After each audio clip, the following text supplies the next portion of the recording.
All right. So all my friends and YouTubers and Samba members. So this video is to talk about my experience with my Subaru swap. So I have a 1971 Volkswagen Beetle Standard, and I decided to go ahead and put a EJ22 2.2 liter Subaru motor in the back of it.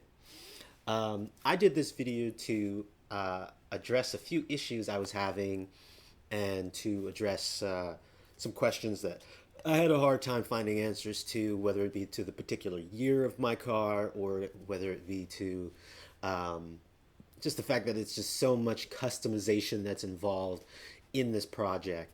So I decided to do this video to help educate and help those who may be going through the same process that may need help. So first and foremost, I want to address the biggest issue you're going to come across with this project. It's expensive. I would say it's as expensive as doing a larger Volkswagen motor uh, with the heavy builds versus a swap. I decided to go with the swap due to recommendations by some of my local shops and friends. I was at the time I had a budget of around it was around 3,500. That's been expanded to around 4 grand to do the swap.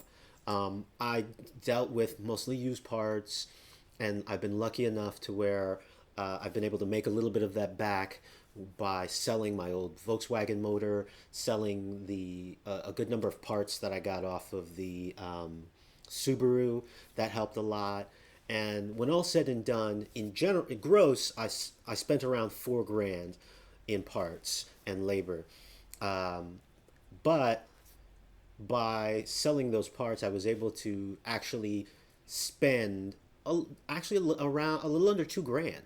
It's actually not so bad when all said and done. I actually still have parts for sale that will knock that down even more. Um, so I started off by finding a small shop that actually had a 1997 Impreza Outback Sport for sale. Originally, it was recommended that I go with the EJ20 because it fits right in. It doesn't require as much cutting and modifications as the 2022 and the 25 do. But I was able to get my hands on the 2.2 liter 22 single overhead cam. It's around 100 and I think like 137 horsepower. When I talked to some of the Subaru guys, they said with all the mods and stuff, you should be expecting around 140 to 150 horsepower, obviously depending on what kind of exhaust, what kind of intake you're running, things of that nature. Um, I was I was able to get that car not running from a repair shop that had a customer who banged up the front and destroyed his radiator and stuff, but the engine was intact. I was able to get that car for around $300, 350 bucks. They originally wanted 500 because it was, and the body was in great shape, which helped me in the long run. So I got that car. I went. He goes. I took it to a buddy shop, and I paid around $200 to have the motor taken out. Uh, and then I sold the first thing that brought my my my fees down was I sold my old 1600 motor, which was in really good condition with just a few mods, for around 700 800. Uh, so that covered that, and then I ended up parting out a large amount of the old car because it had a pretty good body. I sold the front fenders for like 150 bucks. I sold the dash for like 200 bucks. I sold the torque converter for like 100 bucks. I sold the old clutch and all that other stuff for like 50 bucks. I still have like the power steering pump and the AC for sale. Those I'm just selling for just like 50 bucks each, 40, 50 bucks each. So when all said and done, if you have a good donor car, that can easily knock off anywhere between $300 to $800 off of your bill. If you sit on it for a while, you might be, if you have a good donor car, you can easily make up to $1,000 just from selling the parts of the car. I unfortunately didn't have the means and the technical know-how to like rebuild a tranny, and rebuilding the tranny and selling the tranny could have easily, can easily net somebody like around $500, $400-500 right there by itself. So it's another thing to think of before you get into the project, finding a good donor car and flipping that donor car. So with all that said and done, the next thing that came up was finding the parts. Now, you can go to Kennedy Engineering. They're a big online store for finding parts. I ended up actually going to Outfront Motorsports. They're in Buena Park. I live in LA, so they were only maybe like a 30-40 minute drive from me. And they had all of the adapters, the clutch, flywheels, all the plates and things that I needed. And when all said and done, the major parts that I needed to fit the motor on only ran me like around $700. So I saved a little there as well. As far as like the exhaust, I kept the original exhaust manifold, and then I took it to a shop and they cut the bottom, and they just kept like like the adapters, the flanges, whatever you want to call it, and they just tacked on a little exhaust system. At the same time, I had them go ahead and mock up and do the piping for the cooling system.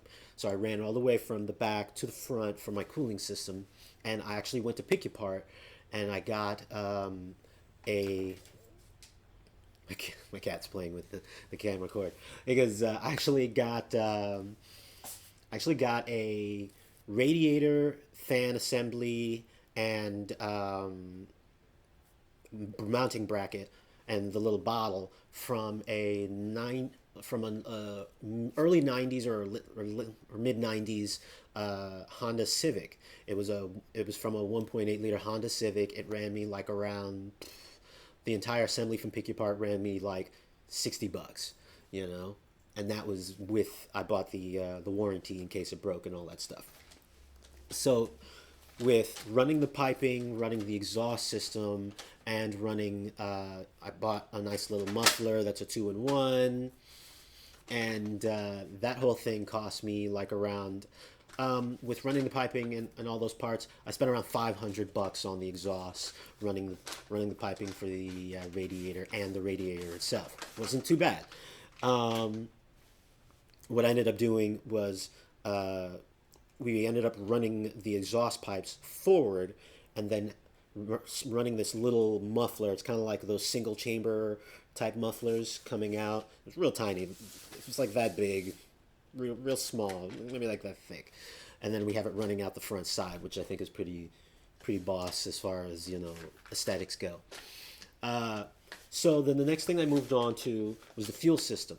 Now I had a hard time with this because I didn't want to cut up my gas tank, because not only is it dangerous, it's just a pain in the butt having to cut and fabricate such a huge deal. Because I wanted to do as little fabrication as possible. I don't have a garage. I'm not a mechanical expert. I'm not a fabricating expert. Obviously, if you are a mechanical expert, you have a garage, you have a place to work, you could probably save a lot of money off of your project. I could easily see this being like, easily a $2,000 or less project if you have the tools and know-how. I didn't. I had to outsource a lot of my items and a lot of the things. Ugh, my bloody cat here. So what I ended up doing. Let me give my cat a treat. Sorry. So what I ended up doing is. Here you go, buddy. So what I ended up doing was. As far as the fuel system goes, I ended up deciding to use the original fuel pump. Make sure you take the original fuel pump with you. I ended up using the original fuel pump and converting it into an inline. So with my fuel pump, some of the fuel pumps, they have just the filter at the bottom, and you can't really use them as an inline fuel pump, which is what most people say, which is what a lot of the shops told me, but it's bullshit. You can use your in-tank filter as an inline filter, or inline pump. So what with mine, how it was I actually had like a small nipple or a small little tube that came off that the filter connected to. And by doing that, I ended up just cutting off the old filter and then just running a line to that. And then just wiring up where my old electric fuel pump was, because I got rid of the mechanical fuel pump. That saved me a lot of time and a lot of money. And then what I ended up doing, because with the Subaru fuel injected engines, they require like around 40, anywhere from 35 to a max of 42 psi, and I think it's like 20 GPH in order to run. And when I was looking for fuel pumps, I kept coming across a lot of really inexpensive fuel pumps to find out that the issue was most of them ran at a max of around 15 psi and were more for carb applications versus fuel injected applications. And then if you wanted to buy an inline fuel injected pump, I mean, they can start at around 50, but for the good ones, they're like 100, 120 bucks. And I was like, I didn't want to spend that money. I already had a good working fuel pump, so I just kept the one that I got out of the tank. It also helped me with connections because I just used the original connections to connect it directly up to my wire harness.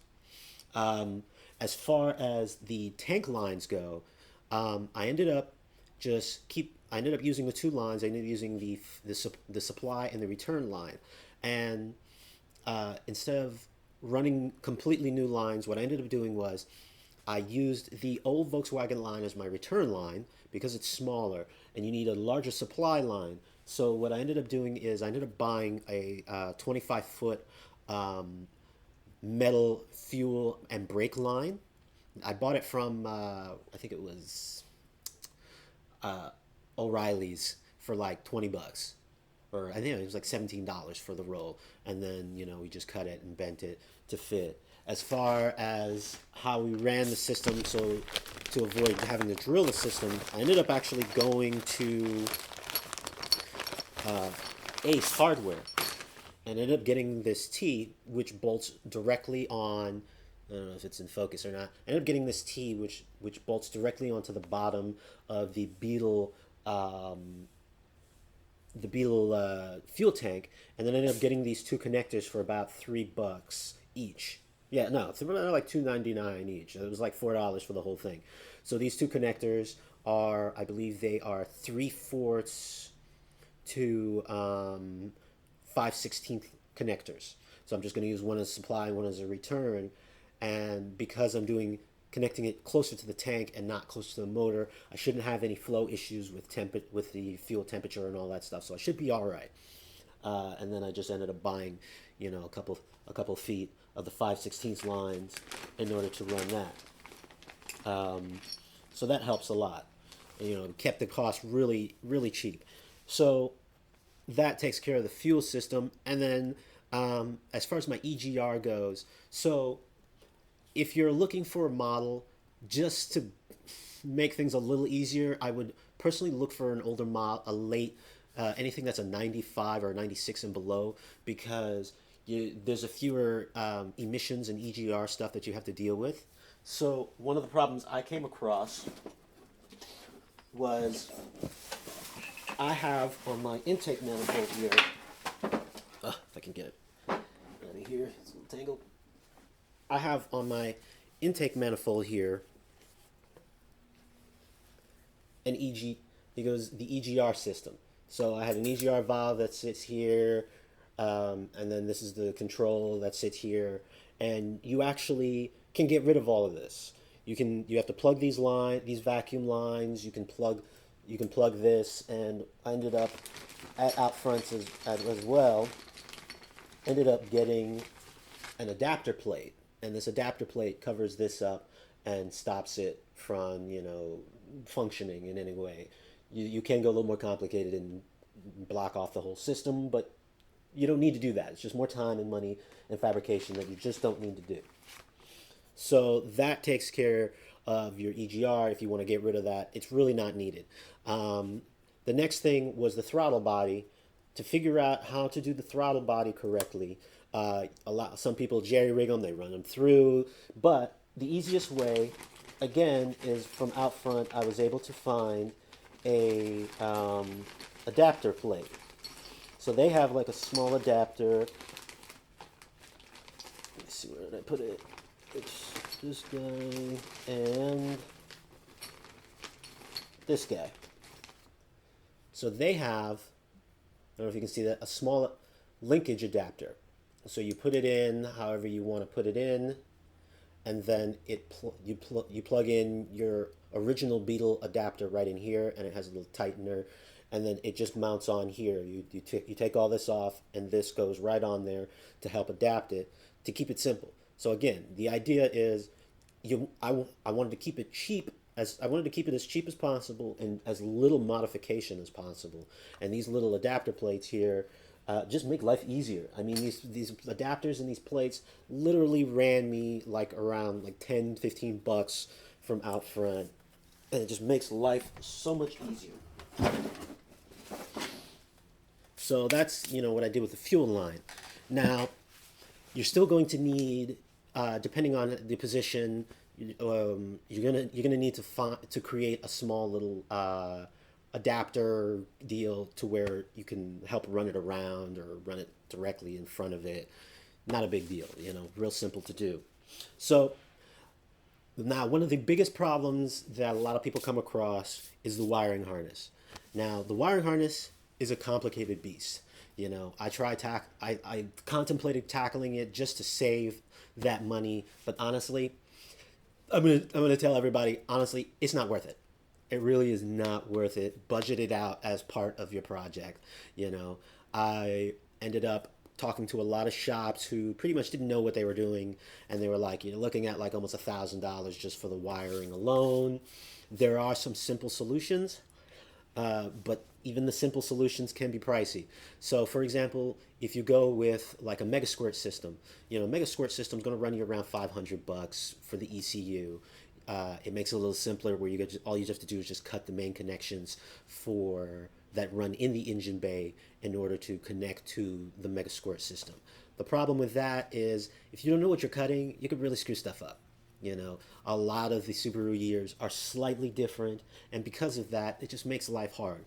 I couldn't find a direct guide for my particular EJ22 for a 97.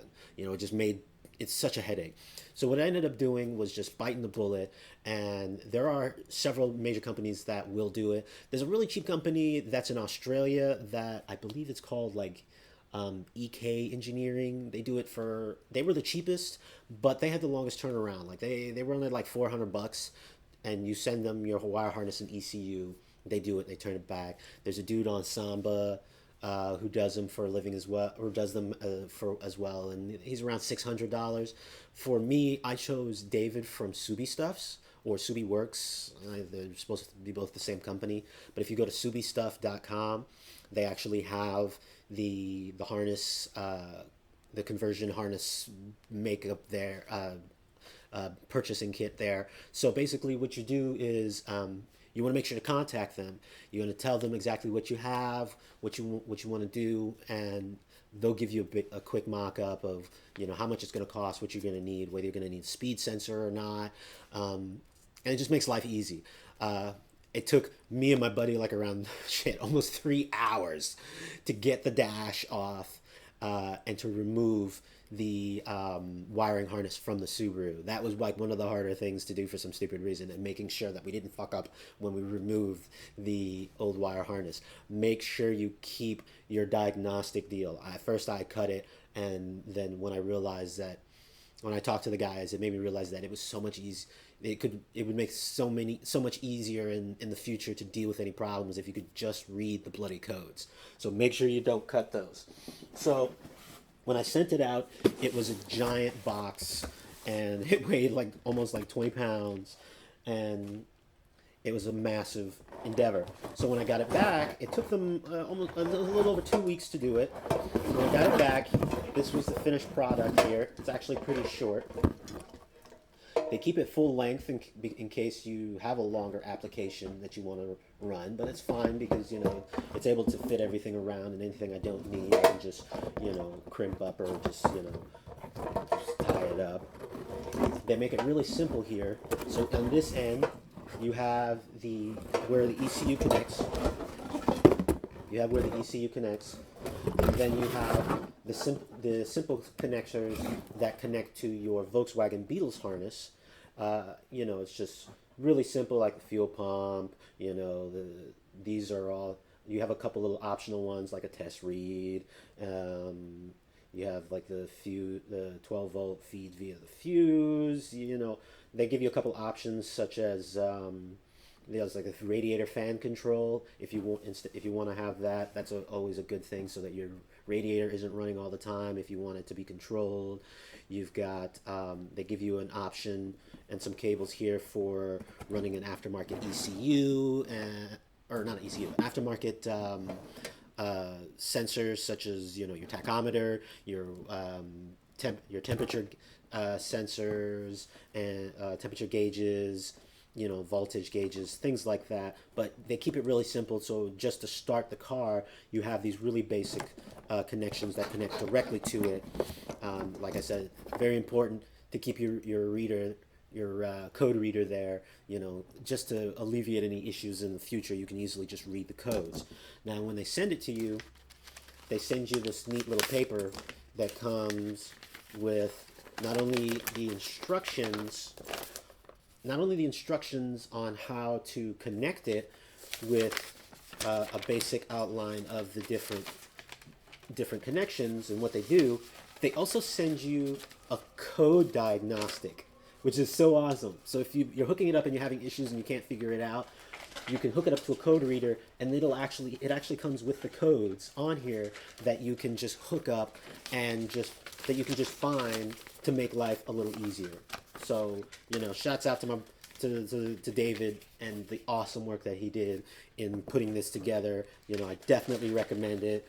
For my application, it cost me like around $575. Your application may be more expensive. It may be cheaper. It really depends. Like I said, personally, to make it a little easier, I probably if I knew what I knew now, probably would have went for an older motor versus the newer ones. Sure, the newer ones have a little more horsepower, but the older ones just seem like they're a little easier to adapt. So that ran me $575. It took 2.5 weeks worth of work, me pulling it out, sending it to him, dealing with that to get that resolved. And that headache is out of the way. So out of the way, and I'm so glad. As another thing with the sensors and the wires, make sure you keep every connector.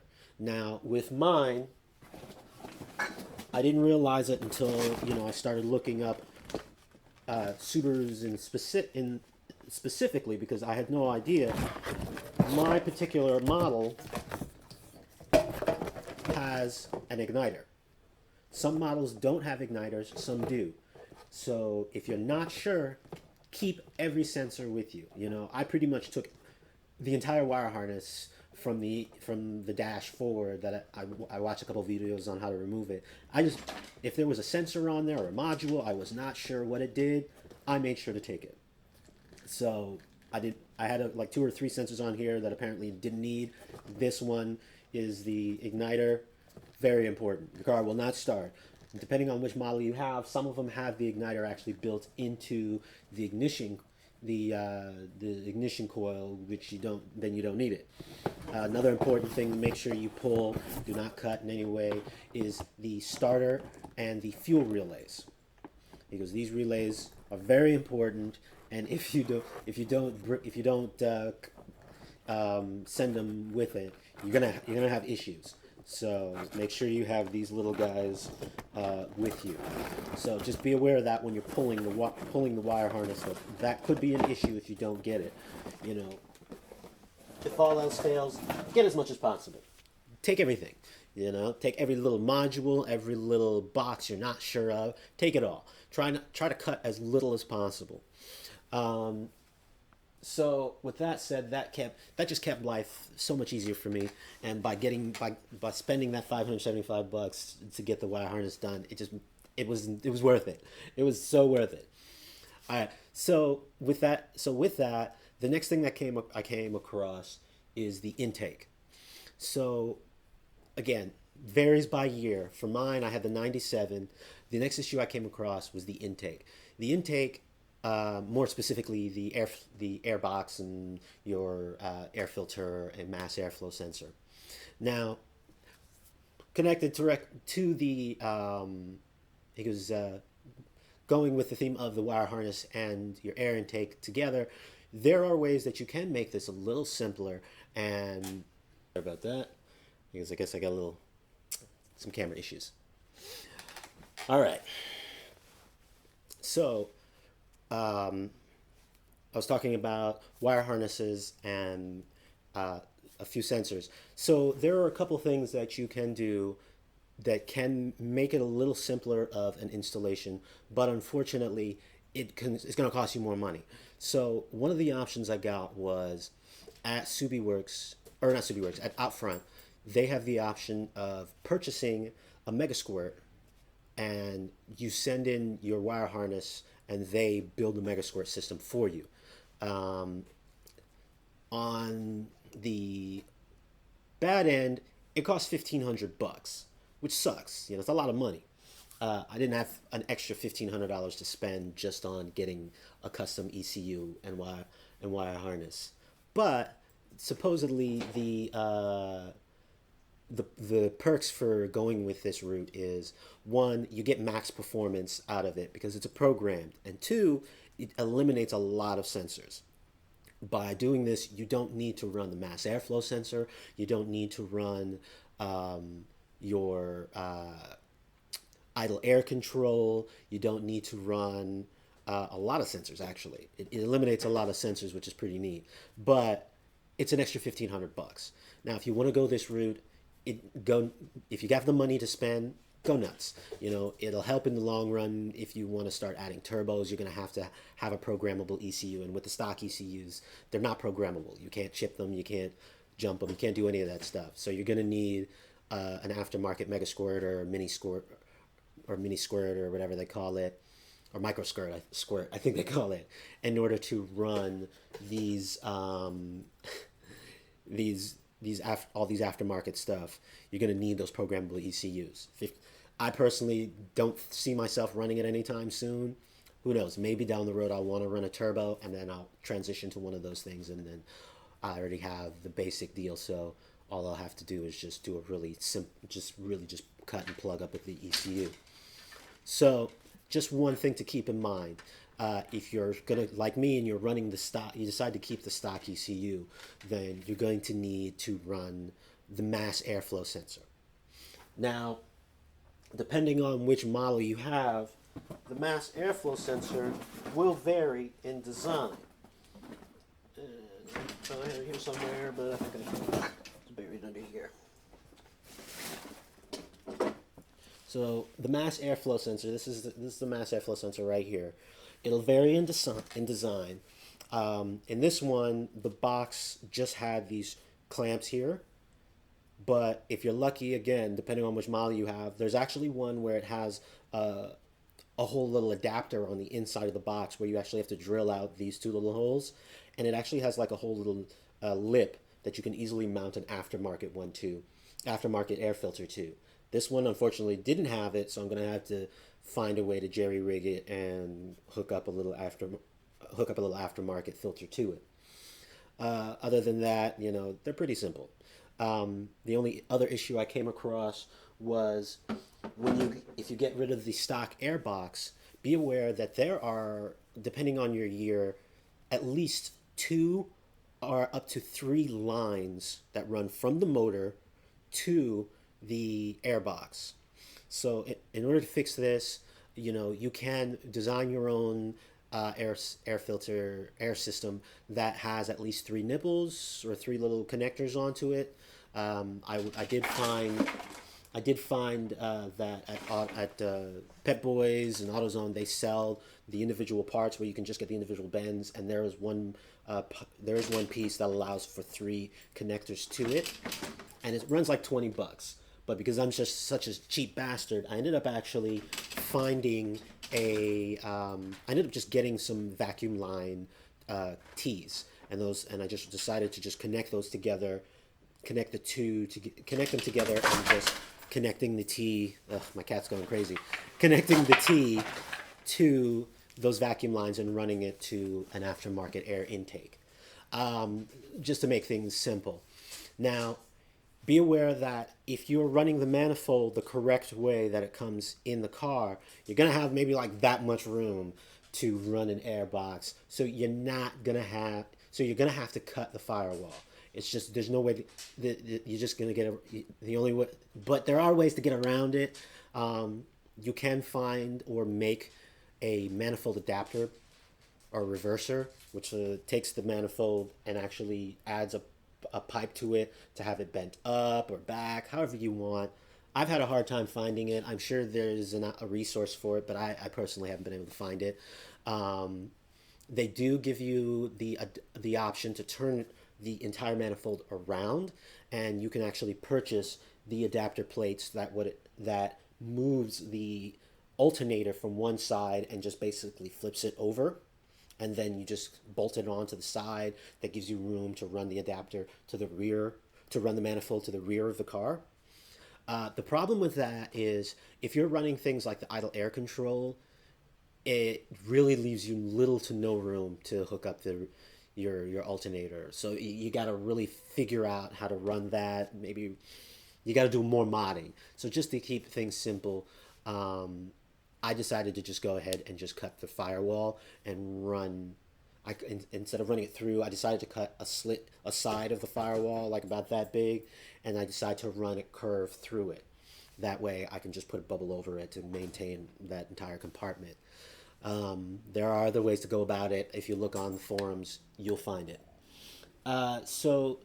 Those were my few tips. I'm still in the works. Right now, I've pretty much gotten everything. It's just a matter of taking the time to put it together and getting it running and rolling. Also be aware that once you get the exhaust and everything running, if you have a lowered Beetle like I did, you're probably going to have to raise the rear end a little bit. Not a big deal. You could probably even run it with a lowered rear end. It's just you're running the risk of banging something up. Other than that, it's been a pretty fun ride. Like I said, the biggest thing is you're going to do a lot of small fabrications. Those small fabrications, they'll nickel and dime you to death, but that's what Volkswagens do. They nickel and dime you to death. But pretty much what everybody tells you is it's a huge bump in performance. Going from the stock 40 horsepower 1600 to 150 horsepower 2.2 liter, you're going to enjoy it. I've seen people get anywhere just with non-turbos, like 6.5 0 to 60 times, 6.5 seconds 0 to 60 times out of it. So it's a fun project. As far as time frame goes, it has been almost a month now, and I still haven't gotten it running. I'm about 80% through. So I would definitely budget for, if you're a working person like myself, doing it on weekends, stuff like that, budget out for at least 2 months. I was lucky, my girl has a car, I have my motorcycle. So that's how I get around most of the time. So if you guys have any questions, there's obviously the Samba. You can find me on the Samba on otakuphil.com, or there are tons of Subaru deals. If you have a 97 and up, just be aware that's where I came across a lot of those problems. There is Subituff, Subituff.com. Dan at Subituff.com is really good for that stuff. Outfront Motorsports in Buena Park is really good.